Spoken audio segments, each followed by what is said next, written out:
কল্পনা পোনে আপোনাৰ কাষলৈ গৈছোঁ এটা ডাঙৰ প্ৰবঞ্চনাৰ খবৰ যেহেতু সমগ্ৰ অসম তুলপাৰ লগাইছে খবৰটোৱে কোটি কোটি টকা ৭,০০০ কোটি টকা প্ৰায় লৈ উধাও হৈছে ইতিমধ্যে দীপাংকৰ বৰ্মন নামৰ এই প্ৰবঞ্চক আৰু প্ৰবঞ্চকৰ এতিয়ালৈকে কোনো ধৰণৰ সন্ধান লাভ কৰিবলৈ সক্ষম হোৱা নাই আৰক্ষী গ্ৰেপ্তাৰ কৰাটো দূৰৰে কথা আৰু প্ৰেয়সী ইতিমধ্যে আৰক্ষীৰ আশ্ৰয় লৈছে পাণবজাৰ মহিলা আৰক্ষী থানাত কি জনাব শেহতীয়া পৰিস্থিতি সন্দৰ্ভত কল্প নিশ্চিতভাৱে পাৰ্থ মই যদি কওঁ ২০২৪ বৰ্ষৰ আটাইতকৈ ডাঙৰ যেটো খবৰ সেই খবৰটোই হৈছে এই আজিৰ দিনটোত বা কালিৰ দিনটোত চৰ্চিত এই খবৰটো পাৰ্থ প্ৰথম কথা যদি আমি চাওঁ তেনেহ'লে আমি ২০১৮ চনলৈ উভতি যাব লাগিব ২০১৮ চনত অসমৰ এজন যুৱক নলবাৰী যুৱক এইজন আপুনি ইতিমধ্যেই কৈছে বা আমি ইতিমধ্যেই যোৱা পৰহিৰ দিনটোৰ পৰা NKTV দৰ্শকসকলক এই বিষয়ে অৱগত কৰিছিলোঁ সেইজনে কৈছে দীপাংকৰ বৰ্মন আৰু এই দীপাংকৰ বৰ্মন এগৰাকী সততে দীপাংকৰ বৰ্মনে বিভিন্ন ধৰণৰ সামাজিক মাধ্যমত জনপ্ৰিয় হৈ থাকে বা বিভিন্ন গৰাকীৰ সেলিব্ৰিটি যিসকল লোক এই লোকসকলৰ লগতো তেখেতৰ ফটো প্ৰায় দেখা পোৱা যায় আৰু সেইগৰাকী যে দীপাংকৰ বৰ্মন সেই দীপাংকৰ বৰ্মন কিন্তু হাৰি নগ'ল অসম চৰকাৰৰ কেইবাগৰাকী মন্ত্ৰী সমান্তৰালকৈ অসমৰ বহু ব্যক্তিৰ কিন্তু জালত তেখেতে জালত পেলাইছিল আৰু যাৰ পৰিপ্ৰেক্ষিতত হাজাৰ হাজাৰ কোটি টকা কিন্তু তেখেতে প্ৰায় ৭,০০০ কোটি টকা তেখেতে লুণ্ঠন চলাইছিল আৰু বিগত এই মাহটো যথেষ্ট তেওঁলোকৰ যি ষ্টক তেখেতে যিটো গুৱাহাটী মহানগৰী কেইবাটাও স্থানত তেখেতৰ কাৰ্যালয় আছিল প্ৰথমটো আছিল বৰা ছাৰ্ভিচ সমান্তৰালকৈ গুৱাহাটী মহানগৰী কেইবাটাও স্থানত DB ষ্টক নামৰ এটা তেওঁলোকে কাৰ্যালয় খুলিছিল আৰু সেই কাৰ্যালয়টো তেওঁলোকৰ মূল স্বত্বাধিকাৰী আছিল এইগৰাকী দীপাংকৰ বৰ্মন সমান্তৰালকৈ তেখেতৰ পেয়সীগৰাকী আৰু যেতিয়াৰ পৰাই তেওঁলোকে ২০১৮ চনৰ পৰাই চলাইছিল তাৰপিছত তেওঁলোকে কোটি কোটি টকা ৰাইজৰ পৰা খৰচ কৰিছিল পাৰ্থ যদি চাই তেনেহ'লে অকল অসমতে নহয় অসমৰ বাহিৰৰ কলকাতাকে ধৰি কেইবাটাও স্থানতো যিসকল আধ্যমন্ত্ৰৰ যিসকল লোক সেই লোকসকলৰ পৰা কিন্তু তেখেতে ধন খৰচ কয় এগুণত দুগুণ কৰি দিম বুলি তেখেতে এনেধৰণৰ এটা তেখেতে কয় আৰু তাৰ পাছতেই সকলো লোকে ধন সেই দীপাংকৰ বৰ্মনৰ তাত থয় কিন্তু পাৰ্থ এই মুহূৰ্তত যদি মই কওঁ যিসকল লোকে এইসমূহ ধন থয় পাৰ্থ সেইসকল আপোনাৰ মোৰ দৰে মধ্যবিত্ত বা আপোনাৰ মোৰ দৰে লোক নহয় সেইসকল হৈছে কোটি কোটি টকা তেওঁলোকৰ হাতত থাকে বা এই যিসকল লোকে এইসমূহ পইচাত হৈছে আৰক্ষীয়ে যদি ভালদৰে তদন্ত কৰে এইসমূহ যে ব্লেক মানি এইসমূহ যে হোৱাইট মানি নহয় সেই কথা কিন্তু পাৰ্থ স্পষ্ট হৈ পৰিব আৰক্ষীয়ে কালিৰ দিনটোত মন্তব্য কৰিছে যে আমি গোটেই বিষয়টো তদন্ত কৰিছোঁ কিন্তু আৰক্ষীয়ে যদি আৰু তদন্তৰ নামত তদন্ত নকৰি গোটেই বিষয়সমূহ যদি ভালদৰে তদন্ত কৰে তেনেহ'লে স্পষ্ট হৈ পৰিব যে বহু কিন্তু লোক এই জালখনত পৰিব বা এই জালখনত পৰাৰ আগত ঠিকেই আছে দীপাংকৰ বৰ্মনে তেওঁলোকক জালত পেলাইছে কিন্তু এই যিসকল শিক্ষিত লোক এই শিক্ষিত লোকসকলে কিয় তেওঁলোকে কোটি কোটি টকা থ'বলগীয়া হ'ল তেওঁলোকে ৪ বা ৫ বছৰ কাৰণে তেওঁলোকে এইসমূহ কোটি কোটি টকাত থৈছে আৰু যদি কিছু লোকে যদি কোটি কোটি টকা বিনিয়োগ কৰা লোকসকল এতিয়া বিপদত পৰিছে আৰু তেওঁলোকৰ লৈও প্ৰশ্ন উত্থাপন হৈছে তেওঁলোকে ক'ৰ পৰা ইমান কোটি কোটি টকা এনেধৰণে বিনিয়োগ কৰিব পাৰিলে আমি আপোনাৰ পৰা আৰু কথা জানিম আৰু তথ্য জানিম কিন্তু এইখিনিতে অজ্ঞাত স্থানৰ পৰা সেই দীপাংকৰ বৰ্মনে ছ'চিয়েল মিডিয়া যোগে এক স্পষ্টীকৰণ দিছিল স্পষ্টীকৰণৰ পৰা তেওঁ কি ক'ব বিচাৰিছিল যিসকল লোকে বিনিয়োগ কৰিছে তেওঁলোকক কি ক'ব বিচাৰিছিল সেই কথা এতিয়া এটা গুৰুত্বপূৰ্ণ বিষয় আমি এই মুহূৰ্তত দীপাংকৰ বৰ্মনৰ সেই ষ্টেটমেণ্ট শুনাই ল'ব বিচাৰিছোঁ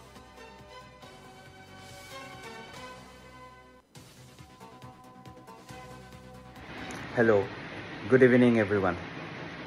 Hope sobe bhale ase aru bahut din amar communication howa nasile client bilakor logoto bhabilo eta communicate kori diu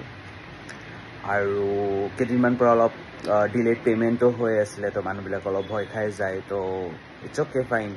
kintu itia sob normal হৈ যাব আৰু আপোনাৰ এটা কথা হৈ গ'ল যে সাৰ্ভিসটো অলপ বহুত প্ৰবলেম চলি আছিল তো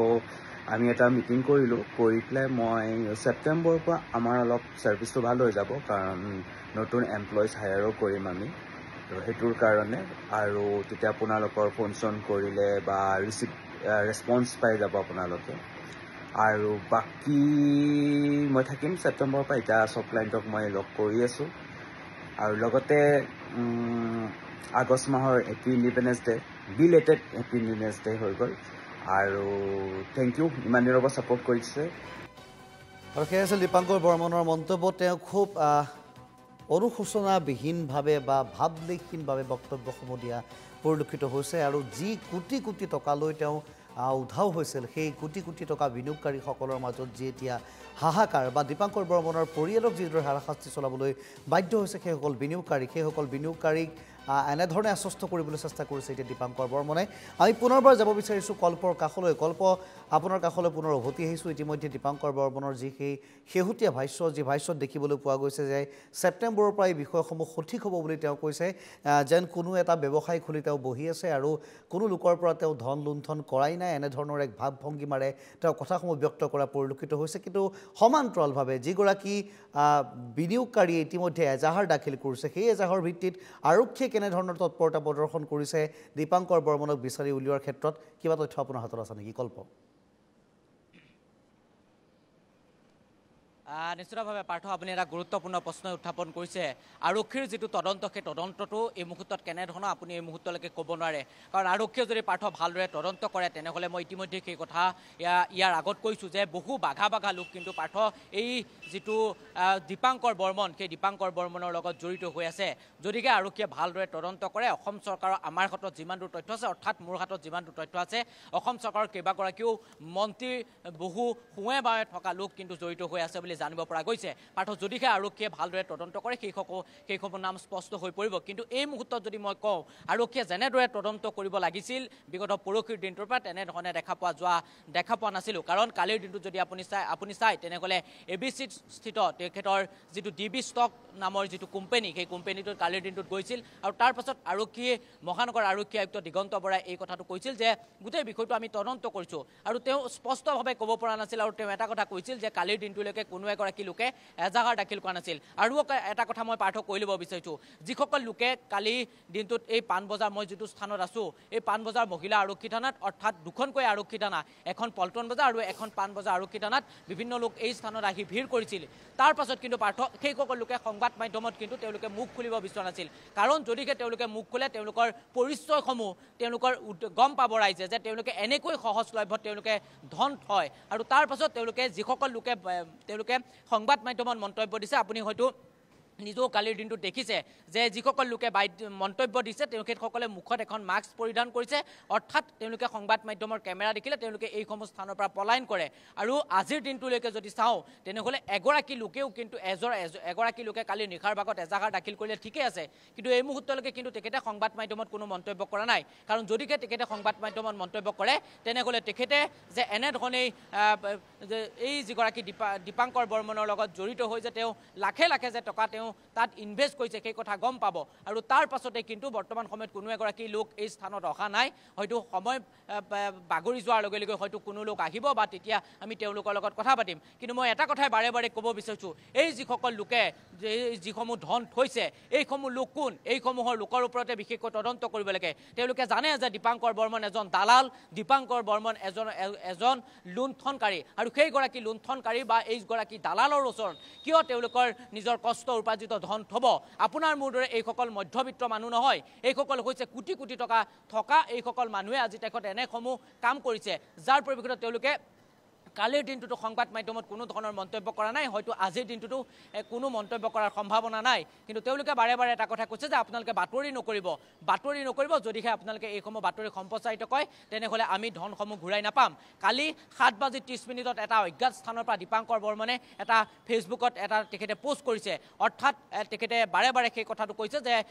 আগষ্ট মাহৰ পৰা অক্টোবৰ মাহৰ পৰা সকলো ঠিক হৈ যাব বা আকৌ নতুনকৈ তেখেতে কাম কৰিব কিন্তু তেখেতে এই যিসমূহ ধন কোটি কোটি টকা যি ধন দিবলৈ আছে এইসমূহ ধন কেতিয়া পাব আকৌ জানো এইসমূহ ধন ঘূৰাই পাব সেয়াও কিন্তু এই মুহূৰ্তত সকলোৰে মাজত ডাঙৰ প্ৰশ্ন আৰু আৰক্ষীয়ে যদি এই গোটেই ঘটনাটো ভালদৰে তদন্ত কৰে পাৰ্থ মই সেই কথাটোৱে বাৰে বাৰে কৈছোঁ বহু কিন্তু বাঘা বাঘা লোক কিন্তু জালত পৰিব আৰক্ষীয়ে হয়তো এই যিটো তদন্ত যেনেধৰণে কৰিব লাগে হয়তো মনে নকয় যে যেনেধৰণে কৰিব লাগে তেনেধৰণে কৰিব কাৰণ যদিহে বহু বাঘা বাঘা লোক জড়িত হৈ আছে তেনেহ'লে হয়তো বহু লোকে হয়তো প্ৰেছাৰ দিব আৰক্ষীক হয়তো এইটো অসম চৰকাৰৰ কেইবাগৰাকীও লোক জড়িত হৈ আছে বুলি জানিব পৰা গৈছে আৰু এইগৰাকী দীপাংকৰ বৰ্মন বৰ্তমান সময়ত অসমত তেখেত নাই এটা অজ্ঞাত স্থানৰ পৰা কালিৰ দিনটোত তেখেতে সংবাদ মাধ্যমলৈ এটা বাৰ্তা প্ৰেৰণ কৰিছে সমান্তৰালকৈ যদি পাৰ্থ মই কওঁ তেখেতৰ জালুকবাৰীস্থিত যিটো বাসগৃহটো বৰ্তমান সময়ত কালি নিশাৰ ভাগলৈকে ঘেৰাও কৰিছিল আৰু সেই কথাও ইতিমধ্যে আমি কৈছোঁ ঘেৰাও কৰি তেখেতৰ পিতৃ মাতৃয়েও সেই কথা তেখেতৰ পুত্ৰক দীপাংকৰ বৰ্মনক আহ্বান জনাইছে সমান্তৰালকৈ তেখেতৰ যিগৰাকী দীপাংকৰ বৰ্মনৰ যিগৰাকী পেয়সী অৰ্থাৎ প্ৰেমিকা বৰ্তমান সময়ত পাণবজাৰ আৰক্ষী থানাত ৰখোৱা হৈছে মোৰ লগত ভিডিঅ' জাৰ্নেলিষ্ট দীপজ্যোতি বাইন আছে দীপে অকণমান আমি থানাৰ আপোনাৰ বাহিৰৰ পৰা সেই পৰিৱেশটো দেখাবলৈ চেষ্টা কৰিম হয়তো সময় বাগৰি যোৱাৰ লগে লগে বিভিন্ন প্ৰান্তৰ যিসকল ভুক্তভোগী লোক সেই ভুক্তভোগী লোকসকল আহিব তাৰ পাছতে হয়তো আজিৰ দিনটোত আৰক্ষী আয়ুক্তগৰাকীয়ে হয়তো পুনৰবাৰ মন্তব্য কৰাৰ সম্ভাৱনা আছে হয়তো আমি মন্তব্য ল'বলৈ চেষ্টা কৰিম গোটেই বিষয়সমূহৰ ওপৰত পাঠ ভালদৰে যদি আৰক্ষীয়ে তদন্ত কৰে মই সেই কথাই বাৰে বাৰে কৈছোঁ বহু কিন্তু বাঘা বাঘা লোক জড়িত হৈ পৰিব আৰু এই কথাটোৱে মই পুনৰবাৰ ক'ব বিচাৰিছোঁ অকল গুৱাহাটীয়ে নহয় অসমৰ বিভিন্ন প্ৰান্তত তেখেতৰ DB ষ্টক নামৰ যিটো অফিচ সেই অফিচ বিভিন্ন প্ৰান্তত আছিল নলবাৰীত আছে গুৱাহাটী মহানগৰী 4 পৰা 5টাকৈ স্থানত তেখেতে কাৰ্যালয় খুলিছে আৰু সেই কাৰ্যালয় যিসমূহ এমপ্লয় অৰ্থাৎ তাত কাম কৰি থকা যিসকল লোক এই লোকসকলো কিন্তু বৰ্তমান সময়ত অহা নাই তেখেতে যিটো কথা কৈছে যে সোনকালে এইসমূহ ঠিক হৈ যাব কিন্তু কেতিয়া ঠিক হৈ যাব সেই কথা কিন্তু তেখেতে স্পষ্টভাৱে কৰা নাই বহু প্ৰশ্নই উদয় হৈছে যিসকল লোকে ইয়াত কোটি কোটি টকা থৈছে কালিৰ দিনটোত এগৰাকী মহিলাই কৈছে যে মই তাত 60 লাখ টকা থৈছোঁ বাট 60 লাখ টকা থবলৈ তেখেতে পালে ক'ত এই 60 লাখ টকা বা তেখেতে নিজৰ কষ্ট উপাৰ্জিত ধনো হ'ব পাৰে সেই কথা আমি নাজানো কিন্তু এই 60 লাখ টকা যে তেখেতে থলে আৰক্ষীয়ে যদি তেওঁলোকক যদি তদন্ত কৰে তেখেতে কি কৰে বা তেখেতৰ যিটো বেংক ডিটেইলছ যদি আৰক্ষীয়ে তদন্ত কৰে তেনেহ'লে এইসমূহ লোকো কিন্তু হয়তো তেওঁলোকৰ যে 2 নম্বৰী যে তেওঁলোকৰ এইসমূহ ধন সেই কথা কিন্তু স্পষ্ট হৈ পৰিব আৰক্ষীয়ে তদন্ত নামত তদন্ত নহয় যদি ভালদৰে তদন্ত কৰে তেনেহ'লে কিন্তু বহু লোক কিন্তু এই গোটেই ঘটনাটোত জড়িত হৈ পৰিব আজিৰ দিনটোত বিধানসভাৰ অধিৱেশন আছে শীতকালীন অধিৱেশন হয়তো এই কথাও হয়তো কিছু কিছু লোকে হয়তো বিৰোধী যিসকল বিধায়ক হয়তো ইয়াৰ ওপৰত হয়তো মন্তব্য কৰাৰ সম্ভাৱনা আছে হয়তো মই যিটো স্থানত আছো পানবজাৰ মহিলা আৰক্ষী থানা কিছু সময় পাছতে বিভিন্নগৰাকী আহিব